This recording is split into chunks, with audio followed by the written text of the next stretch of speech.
I don't care if it's a week, 2, 4, 6, 7, 8. Who do we appreciate? LeBron James. That's who y'all got to start appreciating. And you got to stop disrespecting this man. You got A.J. Brown, who's a legit number one, and you got Julio, who's a legit number one. One of them dudes got to get double teamed. Who gonna get double teamed? And whoever gets double teamed, the other one gets the ball. I'm saying this with no pun intended, with full of pride. Ladies and gentlemen, welcome to episode 4 of the Prideful Takes podcast. As always, it's your boy Riley, aka Pride, and we got a big show today. We're going to talk about the NFL in terms of recap what happened Sunday, and we're going to talk about a certain quarterback. Before that, let's touch up on the MLB. Fernando Tatis Jr. I love that man with a passion, but him and fellow teammate Manny Machado got into it. They got into a little altercation in the dugout. Now, a lot of people are making a big to-do about it, but they have had the spotlight on them, so to speak. So the question that's kind of been asked, this spat they had, is it a big deal? In terms of how I'm seeing it, how I'm perceiving it, before we get that, let's take a timeline, because the one individual involved in this situation, Manny Machado, does not have a good reputation around the league. This is the same guy when he was in Baltimore, thought a reliever threw at him. So at the next at bat, he flung his bat, missed him, and it went down third baseline. This is the same dude that when he was in Baltimore, when Josh Donaldson put a tag on him when he was going to third, he got mad, flung back, threw his helmet, and then made a big hoopla about it. Manny Machado has a history of being an irritant, of being dramatic. In this situation, I don't think it's that at all. I think the reason people are making a big deal about it, I think there's 2 reasons. First and foremost, the Padres should be better than what they are. The Padres should have been in contention for the division with the Dodgers. It shouldn't have been the Dodgers and Giants. It should have been the Dodgers and Padres. And the fact that the Padres don't even have 80 wins, and heck, could perhaps even miss the playoffs entirely and not even get a wild card spot, I think all that's now starting to hit them. So not like the saying goes, when winning is high and when production is high, tolerance is high. Those things coincide. And I think what's going on is all the losing is starting to catch up to them. Now, in terms of what happened, there was a pitch. Adam Wainwright threw a pitch to Fernando Tatis Jr. Tatis thought it was high. The sad part about it, the pitch in question, was a borderline pitch. It was a pitch that, frankly, you can call in or you can call out. You can call it a strike or a ball. It doesn't really matter. You could call it either way. If it's called a strike, like you saw, Fernando gets upset. If you call it a ball, Adam Wainwright, the pitcher, he would have gotten upset. So it's more along the lines of damned if you do, damned if you don't. Fernando Tatis Jr. did not like the call. He did not like the call. He went back to the dugout, and there was a whole bunch of flair going on. He was angry. He was kind of making a scene. And Manny Machado came up to him and said, "Bro, this ain't about you. As much as you want it to be, it's not." Now, I do have a video with audio, and it's subtitled, so you'll be able, for those watching, you'll be able to read it. It is explicit, so just for a warning, but here's that audio.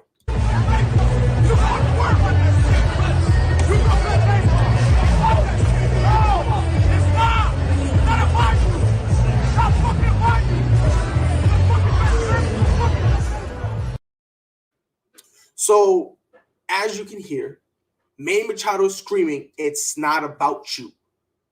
And he's got a point. Fernando Tatis was upset about the pitch, and he was now – the thing about Fernando, he's the spark plug of this team. He's the kid that comes in and brings in the swagger. He brings in the energy. So when he shows up and he starts kind of being all poo-poo about it, at this point, they're winning. At this point in time, they were winning. And Manny Machado's point is, bro, it doesn't matter. If you can go 0 for 4, Are you going to be upset that you went over 4? Yes. But at the end of the day, right now, and at this point in time, we need dubs. That's what we need. We need wins. That's what we're desperately now more than ever, especially playing the Cardinals, who currently have that spot we want. They got the second wild card spot. The Dodgers already have one locked up. The Cardinals are the ones who got the second wild card spot. They're the guys right now. We need to be winning. We need to win the series against them.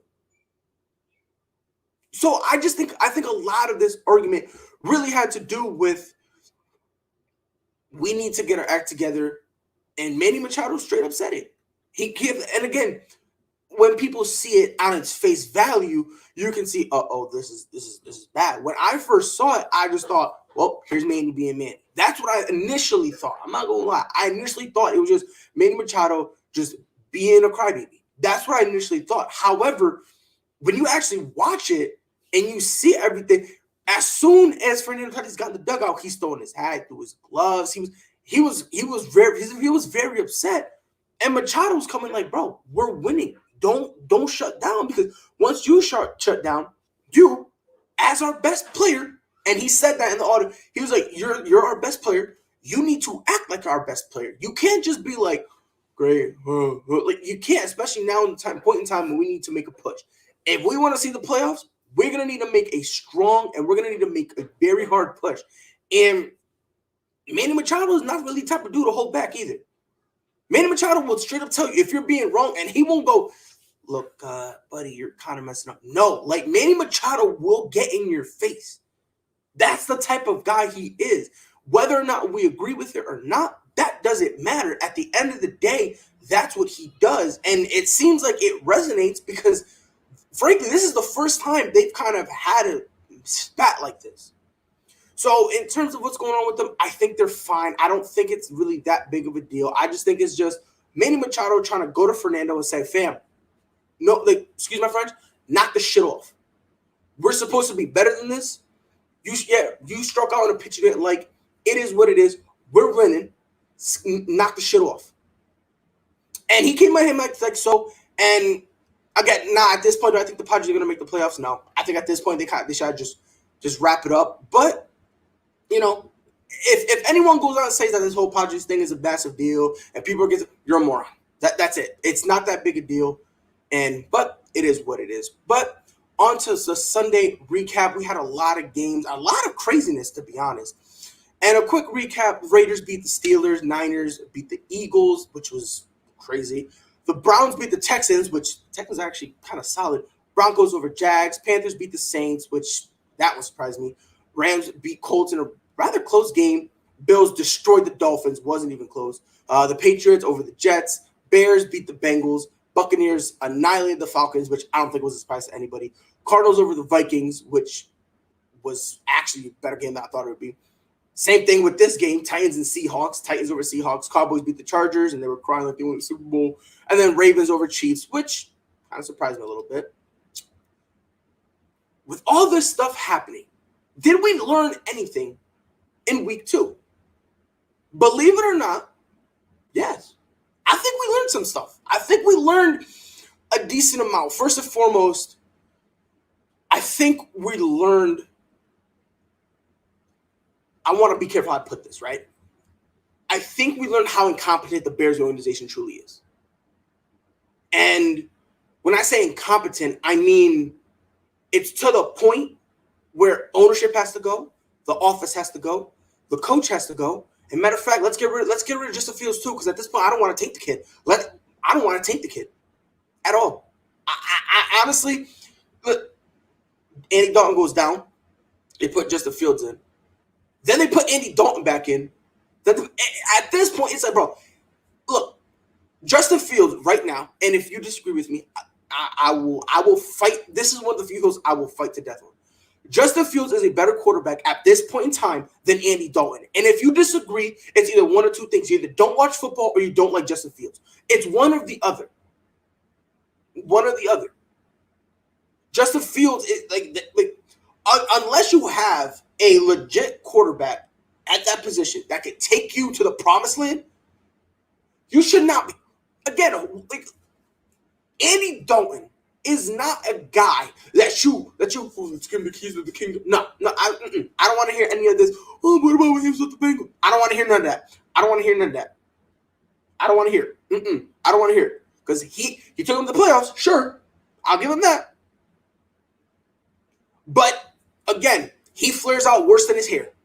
So I don't want to hear no nonsense. I don't want to hear no garbage talking about, oh my God, he's Andy Dalton's good. No, he's not.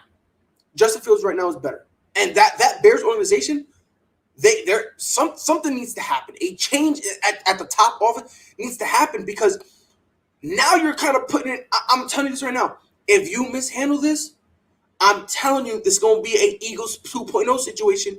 You keep switching back and forth, and you're gonna risk destroying one of these quarterbacks. And the way they're going, they're going to destroy the younger one. They're going to destroy Justin Fields, who not only is better now, but has the potential to be better long term. This kid has the potential to be a top 5 quarterback in the league. He's got that potential. So why ruin it for Andy Dalton?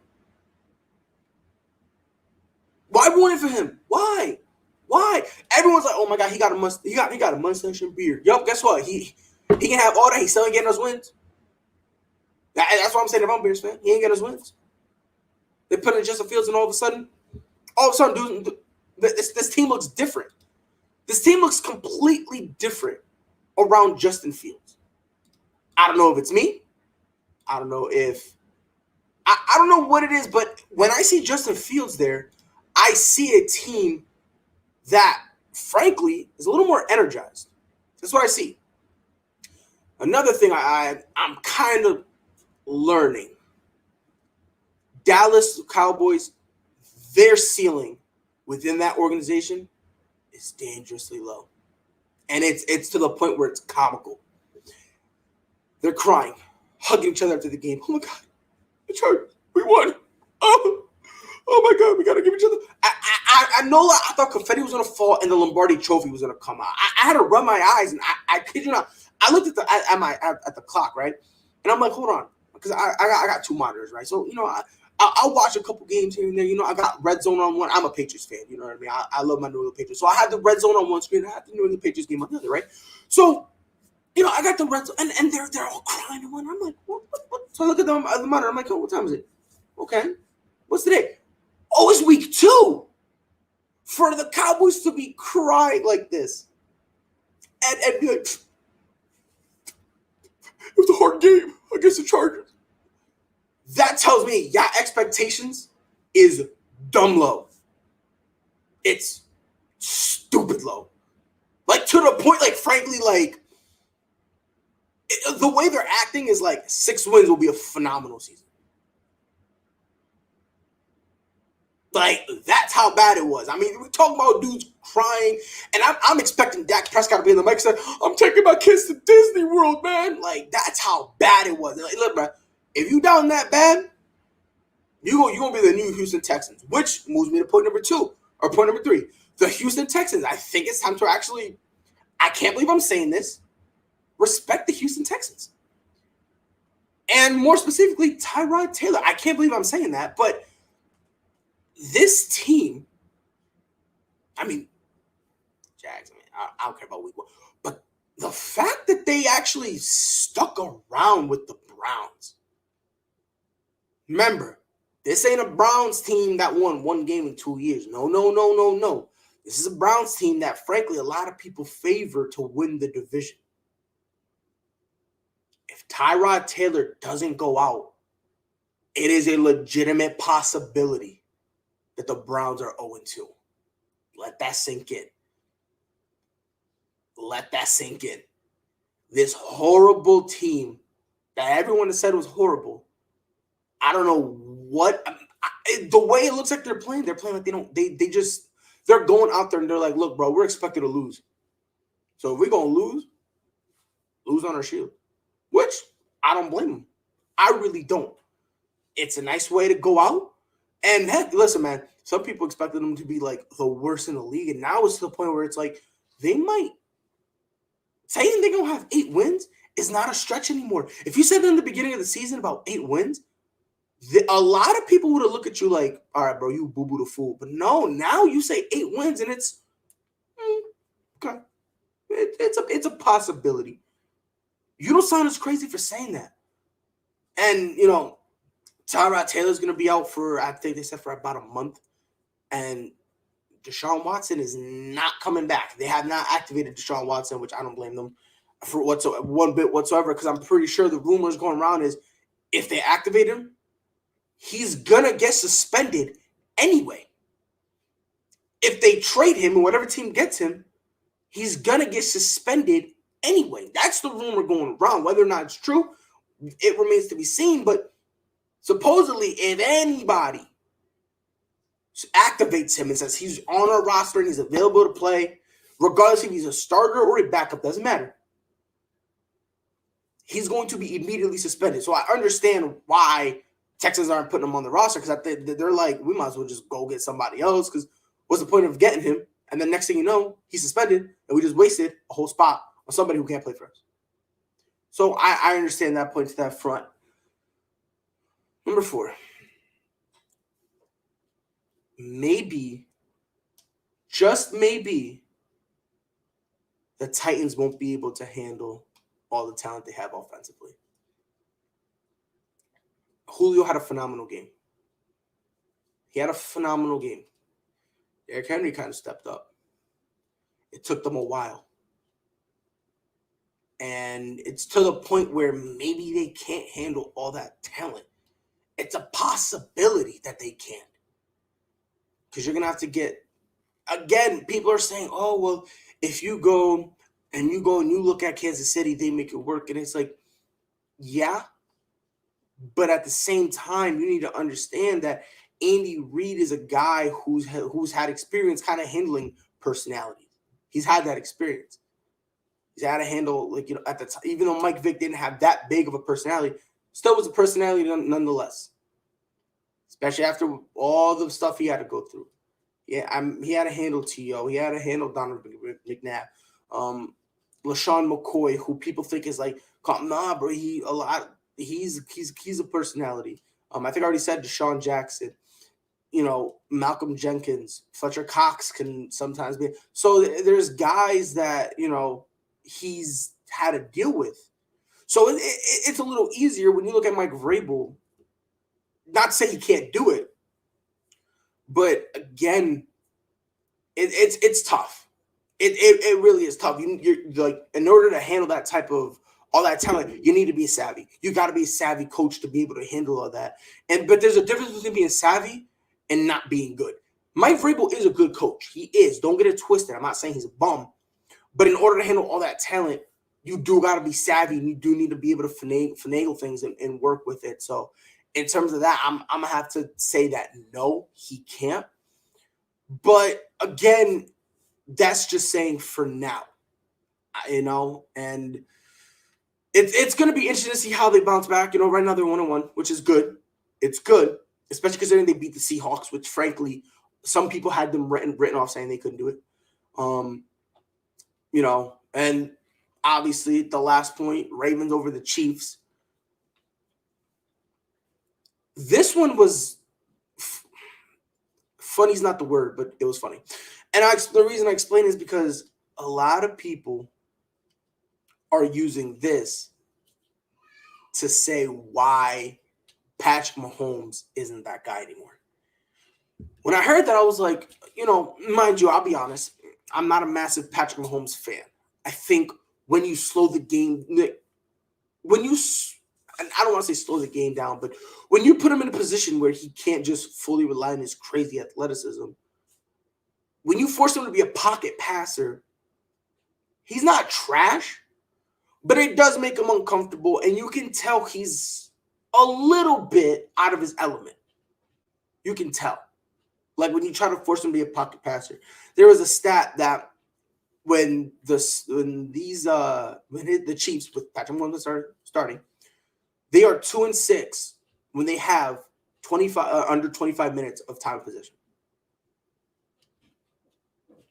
So when you slow the game down for him, the explosiveness just isn't there. Not to say he's a bum. A lot of people are saying this, and now his perception is changing from, oh, he's the golden boy, to maybe we were overhyping him a little bit. And now this team, this Chiefs team, I don't think it just falls solely on him.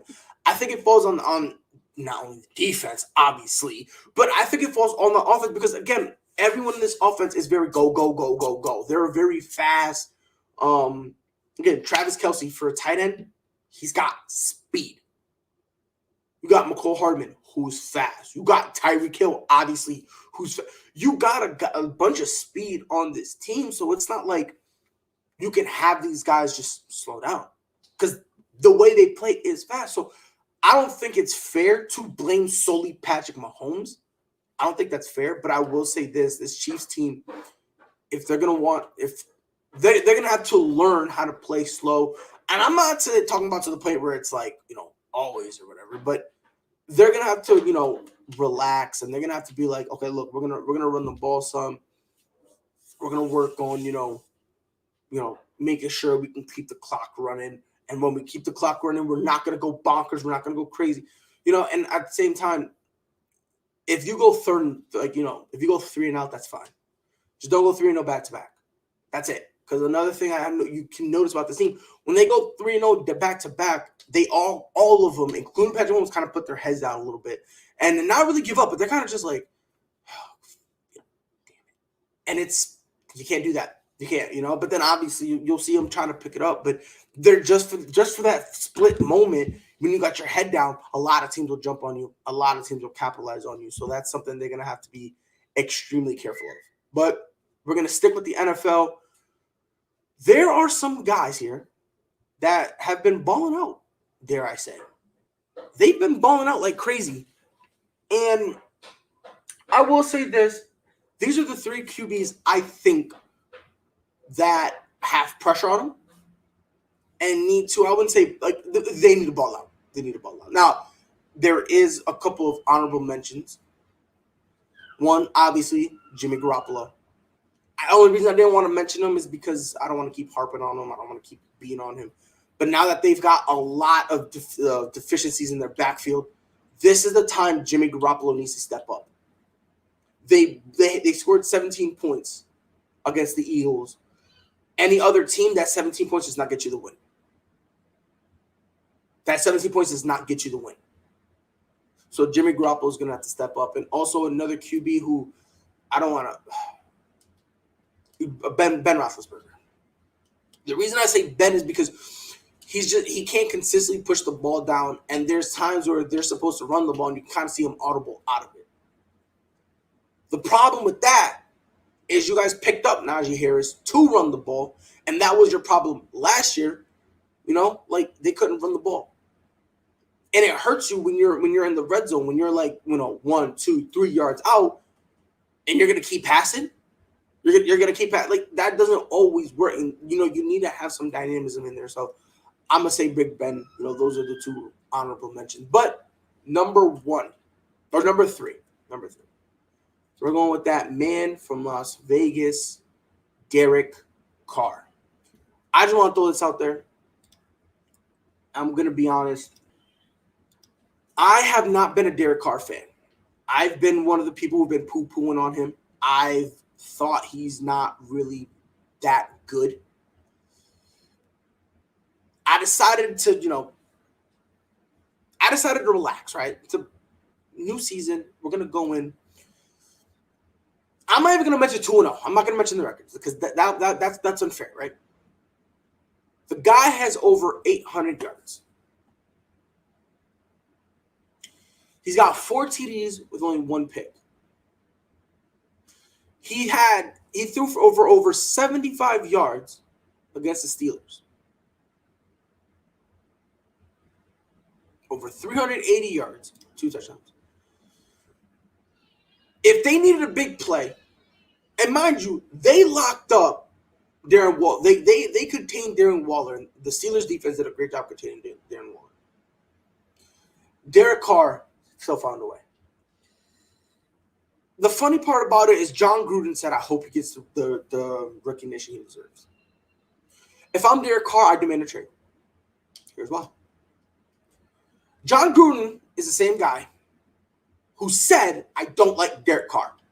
Okay? He said that. It's a matter of public record. He then traded for Marcus Mariota. Then said, when they got Marcus Mariota, it's only a matter of time before he started. Derrick Carr then had the nerve. I'm sorry. John Gruden then had the nerve to attempt to set up Derrick Carr. Last year with some horrible play calling. We go into this year. Derrick Carr still a starter. Not only is he basically carrying them on his back, but week one, him and Darren Waller, crazy. But not only that, the way this guy shows leadership, and when he's getting interviewed, he's calling other guys out. And what I mean by calling other guys out, mentioning his teammates who show up there. You see him on the sidelines talking to these guys. There's reports that he'll stay late and he'll work with guys who don't start. Guys who don't start. He'll work with them and say, let's go. Now we're getting to the point of his career where, frankly, something needs to be done with him. Now, if the organization doesn't want him, fine, trade him. Send him somewhere. Send him somewhere where they will love him. Send him somewhere where he will be wanted. Stop disrespecting this man. And the reason I'm saying there's pressure on him is because, look, the instant they lose a game, they're going to want to replace him. John Gruden's going to want to replace him with Marcus Mariota, which is, to me, absurd because, look, Marcus Mariota was never that guy. Never was a fan of him, even when he was in Tennessee. I always kept looking. I was like, nope, Only reason he's starting is because Tennessee, because the Tennessee Titans put the first one pick on him, and they needed to start him. That's it. But you're not going to sit here and tell me, talking about, oh, yeah, bro, Marcus Mariota's better than Derrick Carr. No, he's not. In no way, shape, or form. Derrick Carr needs to ball out. And the reason I'm saying he needs to ball out is because, look, this organization is going to do him dirty. They're going to. It's unavoidable. They're going to do him dirty. But if he balls out, at least he can go, hey, look, man, I did my job. They didn't want me. They can say I'm trash until they're blue in the face. Guess what? All the other teams, all of 31 other teams, no, I'm not. Y'all know I'm not trash. Y'all know what I can do. Now people are thinking that the Raiders are, dare I say, people think they could win the division. Same division with the Chiefs. People think they could win that division. I don't know. I don't think so. But the way they're playing, people believe that. A lot of expectations, but high expectations. Let's see how we can handle it. Number 2, Kyler Murray. Just got to win against the Vikings. 80% completion percentage, 400 yards, 3 TDs. Boy was on a tear. New hairstyle, who this? I don't know if anybody has seen it, but I'm seeing a very different Kyler Murray this year. Maybe it's just 2 games. I don't know. But I see a Kyler Murray who's like brave now. Like last year when you saw me he looked a little nervous. He was like, oh, Now in him, he's like, I'm here. A lot of people are saying that Dak Prescott is better than this kid. Nah. Kyler Murray is better than Dak Prescott in every way, shape, form. And when I say form, I mean form. Gas, water, solid, evaporate. I don't care what you want to call it. Kyler Murray is better than him. People have this kid ranked out their top 10, which is absurd. It's absurd. This kid is the real deal. And I think now we're starting to hear all this chit-chat about, oh, my God, maybe Kyler Murray isn't that guy. Maybe Cliff Kingsbury isn't that good of a coach. Kyler Murray taking it personal, bro. Yeah, you ever seen Last Dance when MJ was like, I took that personal? That's Kyler Murray right now. I took that personal. Dude is showing up and showing out. To me, it's just very it's just insane. Right now, he's in terms of like the first 2 games, over 70% completion percentage, 689 yards. He's projected to throw over 5,000 yards, over 5,500 yards. This dude is projected to throw that. With the Minnesota game, he averaged 11 yards per throw. Against Tennessee, he averaged about 9 yards per throw. This kid is here. This kid is trying to prove he's trying to do whatever he can to prove to everybody, I'm legit. I mean top 10. Forget that. I'm a top 5. The kid wants to prove he's the top 5. I ain't gonna put him there, but top 10, 110%, I'm putting him there. There were plays that this kid was making yesterday that blew my mind. Like, this is the only kid I know who can somehow do a fadeaway in football. Let me ask you a question, and please take your time. When's the last time we seen a quarterback do a fadeaway? Time's up. Never. If it took you that long, it don't matter. This kid literally will cross line of scrimmage and go, oh, wait, you're there? Step back, boop, throw it, and still be fading back, hitting dots. This kid's impressive. I got nothing but love for this kid, and by the end of the year, if he continues on this trajectory, which I genuinely believe he will, I got this kid being a top 7 back in all of football. Number 3, Jalen Hurts.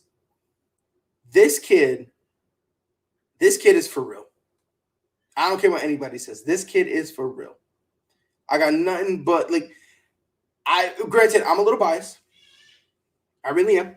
I'm a little biased. But because I want this kid to succeed since day one. I've thought, look, man, if you give this kid a chance, he'll be good. He'll be rough in the beginning. But once this kid has confidence, not only confidence in himself, but you got the organization to back him up, this kid going to be solid.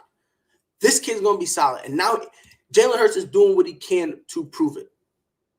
And what's nice about it is he'll throw the ball. Now, he does have a lot of his game to work with, right? And the reason I have him here is because he needs to prove, unlike Derrick Carr, who's basically proving I'm an elite player. And same with Kyler Murray, Jalen Hurts is in a different category. He needs to prove that, look, I may not be the best, but you could, like, I could be a project that you guys work in for like 1-2 years. Because a lot of people may have this misconception that every quarterback you draft needs to be, a Patrick Mahomes, needs to be a Deshaun Watson, a guy you can just plug right in and he takes off for it. That's not usually how it works. A lot of times you get a Tom Brady. A lot of times you get, well, Tom Brady is a bad example, but you get a Sam Darnold, a guy who it takes time, and now you get to see what he truly is capable of, as you get this guy see with him in Carolina. That's usually how it goes. It takes some time. A lot of guys don't just come in like Tua right now. Yeah, he's solid, but it's going to take some time for him to get there. Trevor Lawrence is going to take some time for him to get there. Justin Herbert, as great as he is now, people still recognize it's still going to take time to get there. And it's like you need to be able to look, to sit there and be like, okay, Jalen, show us something. Show us a glimpse. Show us that you're the guy we should rock with. Show us you're that dude. Give us a reason to keep you. And again, he's kind of the outlier because he doesn't have to go. There's 17 games now, so he can go 8-9. He can go, like 7-10. That's fine as long as they're close. If they're close games, and he's putting up solid numbers. If he can do that, he can prove I deserve to be here. And honestly, it seems like that's all he wants. He just wants an opportunity to prove that he belongs, to prove that he should be where he's at. I'm hoping he can do it. I really am, because I like him. I really do like Jalen Hurts. I believe, he'll be a respectable quarterback in 2-3 years. I do believe that. I do believe he is a project, though. I don't think he's the type of player that you can just plug him in and hit the ground running. He's a guy you're going to have to spend some years working with, crafting with. So it's going to be interesting. But that's enough for me. Before I let you guys go, Wednesday, I'm going to have 3 guests here. And I'm very excited for this. It's going to be a long one. They're going to be from the Bad Decisions, Good Intentions podcast. I'm very excited for them. I'm going to play you guys a little sound bit just of what they do on their show. Hear me out.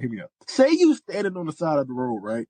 Mm-hmm. And you got a 23-year-old Mike Tyson walking towards you and he mad. I don't know what he's mad about. That's not my problem. All I know is he offers you $20 million to punch you in the face as hard as he can. What's your first answer? Yes. What? Thank you. Oh. No, I'm not saying you got to get with that person in 2 to 3 weeks. I'm saying you will know if you want to actually pursue something with that person after 2 to 3 weeks, bro. No, still no. Oh my, it don't take you that long. So I'm going to have Tristan, Bruno, and Jordan on the show. This is going to be fun. The Bad Decision, the Good Intentions, Bad Decision podcast. Please feel free to check them out. I mean, they talk about everything. They'll dabble in sports. They'll talk about relationships. They talk about it all. It's a fun podcast. I highly encourage you guys to listen to it. But like I said, come Wednesday, them 3 dudes going to be here. We going to have some fun. I promise you we're going to have some fun. It's going to be crazy. It's going to be a little hectic. It's going to be a long one. So if you want to watch it from start to finish, I highly recommend you have some food next to you, because I'm telling you, it's going to be a good one. But that's enough for me for today. I appreciate you guys spending some time with me. Like always, it is your boy, Riley Barry Valdez, a.k.a. Pride. Thank you for spending some time with me, and I'll see you guys on Wednesday. Knew where that was going. That was a great read. Oh, Lillard from the logo. That'll quiet the 2 on the season. 2nd and 1 for the Bills. They handle the rush. Allen looking. End zone! To Shohei Ohtani. Center field. Let's watch it go. Did several of those inside low kicks.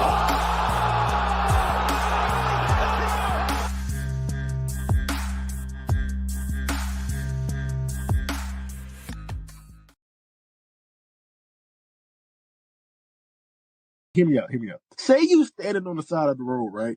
Mm-hmm. And you got a 23-year-old Mike Tyson walking towards you and he mad. I don't know what he's mad about. That's not my problem. All I know is he offers you $20 million to punch you in the face as hard as he can. What's your first answer? Yes. What? Thank you. Oh. No, I'm not saying you got to get with that person in 2 to 3 weeks. I'm saying you will know if you want to actually pursue something with that person after 2 to 3 weeks, bro. No, still no. Oh my, it don't take you that long.